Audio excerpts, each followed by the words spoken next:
Olá, prezado aluno e cara aluna! Convido você a mais uma teleaula, hoje da disciplina Educação Física Integrada. E nós estamos na unidade 2. Se você não lembra, meu nome é Bruno, sou o professor responsável desse bate-papo que a gente faz hoje, tá certo? Pô, Bruno, não te conheço, então porque você não assistiu a unidade 1. Volta lá no seu vídeo, dá aquele clique, pede ajuda, por favor. Na disciplina Educação Física Integrada, como a gente já viu, e aí até peço para que a gente recapitule, a gente começou a discutir sobre...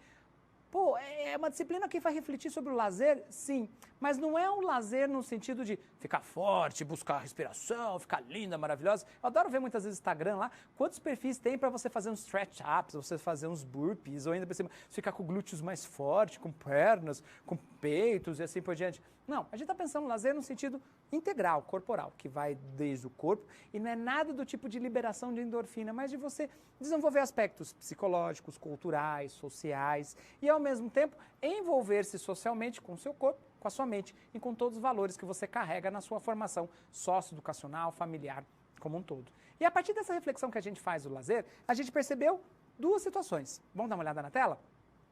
A ideia, de uma forma geral, é buscar a organização social a partir da relação entre o lazer e também do ócio, tá certo? Então aqui o que a gente vai buscar, pelo menos, é, na unidade 1 que nós já vimos, reconhecer e analisar o contexto contemporâneo pela sociologia do lazer e, em especial, discutir alguns aspectos como, só para a gente recapitular, a noção de tempo livre, a noção de ócio e também a noção óbvia de lazer. Você já deve ter percebido que elas não são necessariamente a mesma coisa. E a partir de agora, na unidade número 2, o que a gente vai notar? Tentar compreender alguns aspectos da sociologia do lazer, antes que você faça assim, pô, Bruno, não tem educação física do lazer? Tem. É que a gente pensa como ciência, como prática social, não só a educação física em si.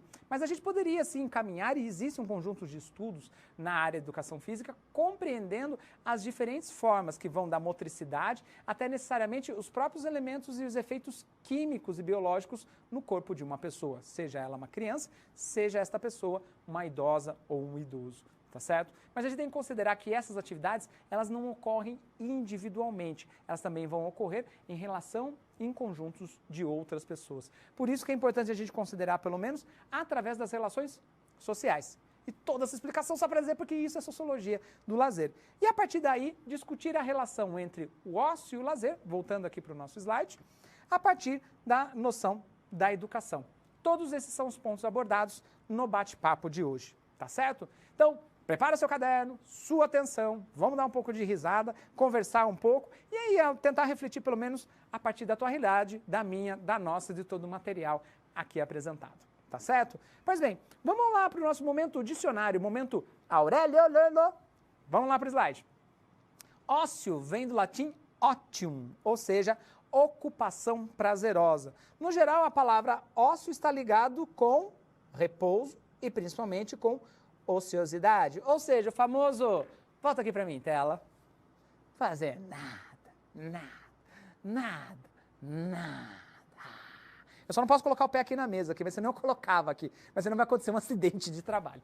O que importa, pelo menos, que a gente associa o ócio, é o quê? A essa relação de, aspas, ter um pouquinho de tranquilidade. Só que a gente vai notar que tempo livre e ócio não é necessariamente a mesma coisa. Por quê? Veja só. Quando a gente começa a observar a noção de tempo livre e ócio, nós vamos perceber que eles têm naturezas distintas. Nas palavras de Aquino e Martins, vamos lá ao nosso momento definição, e não é Wikipédia, tempo livre tem natureza cronológica e busca e tem a sua ápice na Revolução Industrial. Já a liberdade é um exercício temporal e o lazer, tempo livre. Tá? O ócio, por sua vez, ele tem uma experiência subjetiva. Então, para tudo aqui nas nossas anotações, vamos só voltar à reflexão. Tempo livre é, depois do trabalho, tipo, daqui a pouco eu vou sair mais cedo, vou dar uma curtidinha, o que eu vou fazer? Vou encaixar alguma coisa para poder encher esse espaço que seria de trabalho e, por consequência, aproveitá-lo. O ócio não precisa estar necessariamente ligado a isso. O ócio, muitas vezes, você pode viver de forma solta, sem planejamento algum. Tá? Por que eu chamo a atenção para você dentro dessa reflexão, dentro desses aspectos? Notar e observar que muitas e muitas vezes o tempo livre é encaixe, o ócio não. Ah, mas eu posso me divertir a partir do encaixe? Pode, porque o ócio seria uma experiência subjetiva, uma experiência gratuita, necessária e principalmente prazerosa. Ela não precisa de condição econômica, como acontece com o lazer. Até porque o lazer, porque dependendo da situação, por muitas vezes, você vai ter que pagar.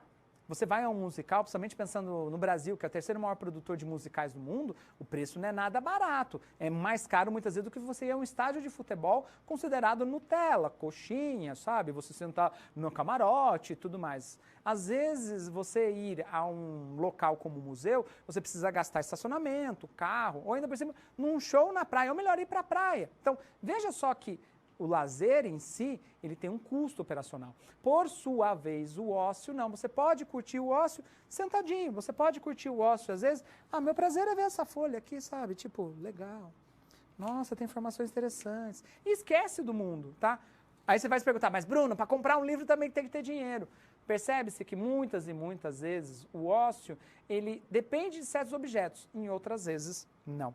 O que pode, pelo menos nas palavras de Aquine Martins, é o seguinte: ócio é relacionado ao sentido atribuído a quem vive, a subjetividade, ou seja, não precisa ser vendido. Às vezes eu lembrava da minha querida avó lá em Pilar do Sul, a Dona Maria, em que ela muitas vezes cuidava das plantas dela e às vezes com um pouquinho de água ficava conversando, curtindo, notando, e às vezes eu achava que ela era maluca. Quando eu percebi, era a diversão dela. Aquilo era o ócio. Mexer com a terra, arar, oxigenar, cuidar de cada uma das plantas, das flores e assim por diante. Isso foi transmitido para minha mãe e transmitido para mim, como uma diversão. É óbvio que quanto mais complexo fica o ócio, você precisa de objetos e de dinheiro para se divertir. Mas é uma coisa subjetiva, vai depender de cada um.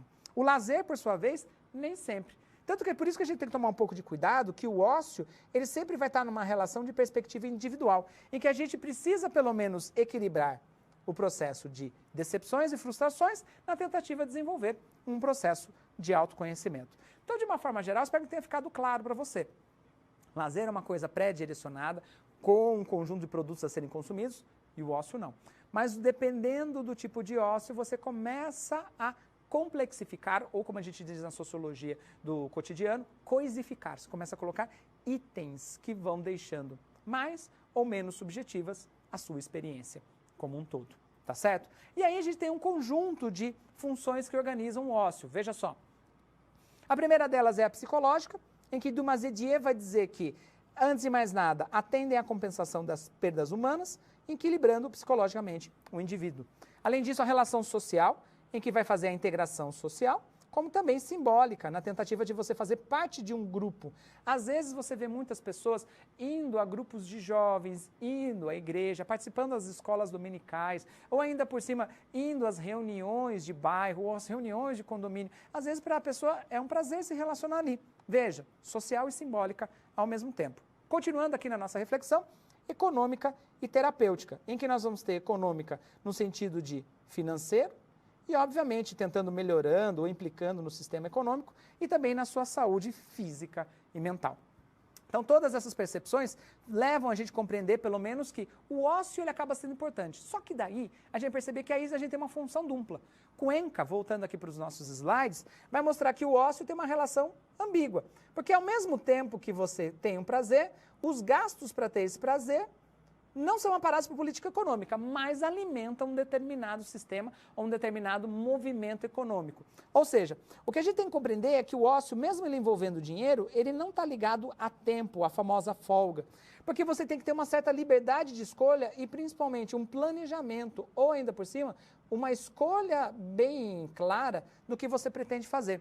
Por isso e por essas e outras, para não ser repetitivo, nós temos que considerar que o ócio vai depender da formação e da experiência de cada um. Eu sempre, muitas vezes, eu tenho uma formação católica cristã. Eu sempre vejo, minha irmã, por sua vez, é protestante. E sempre discutia com ela sobre essa relação da religião e, ao mesmo tempo, do trabalho. Às vezes, algumas coisas que ela achava que eu praticava no meu cotidiano, era para ela uma coisa que não valia a pena. E para mim, por sua vez, sim. E vice-versa com as dela. Ou seja, por causa das formações históricas, culturais e escolares que nós tivemos, nós tínhamos percepções de mundo diferentes e prazeres ou sensações distintas.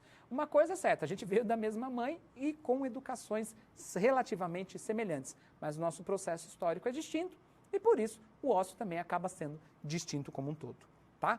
Então Então, a partir daí, a gente vai perceber que se o ócio tem essas experiências subjetivas, a gente vai notar que o ócio acaba sendo o quê? Um conjunto de ações que podem ser feitas. Tanto que a gente vai olhar aqui na nossa reflexão, nós vamos ter um surgimento do estudo do ócio a partir dos anos 90, e em especial um documento que é organizado pela World Leisure and Recreation Association, ou seja, a Associação Mundial de Recreação e Lazer, que em 1998 define que o ócio vai estar ligado a certos significados profundos, buscando, pelo menos num contexto cada vez mais acelerado, possibilidades de você sair da cronologia, ou seja, você buscar o seu prazer sem necessariamente ter, pelo menos, aspas, você ferir a liberdade do outro. O que a gente pode perceber é que, a partir daí, dentro da sociedade do hiperconsumo, o ócio acaba sendo apropriado, acaba sendo tomado.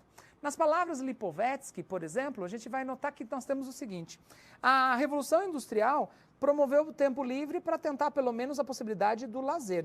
E, a partir daí, a gente surge, ou nota, o surgimento de certos mercados, tanto de consumo de massa, como também de consumo de determinados produtos e elementos, que estão ligados aos meios de comunicação e também aos próprios transportes. E, a partir daí, a gente vai notar que nós temos, através da publicidade, a transformação ou a segmentação de certos produtos para pessoas mais abastadas, em especial ligadas a férias, a sexualização e ao consumo de vestimentas e prazer com o corpo, tá certo? Então, por isso que a gente vai perceber que o ócio, por muitas e muitas vezes, é difícil ser definido, porque sempre ele vai estar ligado, de uma forma geral, a um processo de consumo. Quando a gente começa a observar isso entre a primeira e o Lipovetsky, ele define em 3 grandes eras. A primeira delas, transformar isso em possibilidade de tempo de lazer, tempo de consumo. A segunda, a segmentação em classes sociais e acesso ao dinheiro e acesso a certos prazeres. E o terceiro, que ele define como hiperconsumo. Ou seja, tudo é possível para fazer com que a gente tenha, aspas, qualidade de vida. E essa qualidade de vida vai ser cada vez mais aquilo que eu falei na aula anterior e aqui nesse bloco, que é a ideia de coisificação, ou seja, a coisa fica cada vez mais detalhada. Então, por exemplo, você não toma mais uma caipirinha, você toma uma caipirosca de kiwi e de preferência com aspartame. Então, você não está mais curtindo uma bebida com limão. É uma bebida com uma fruta que é relativamente rara e ainda por cima com um tipo de açúcar.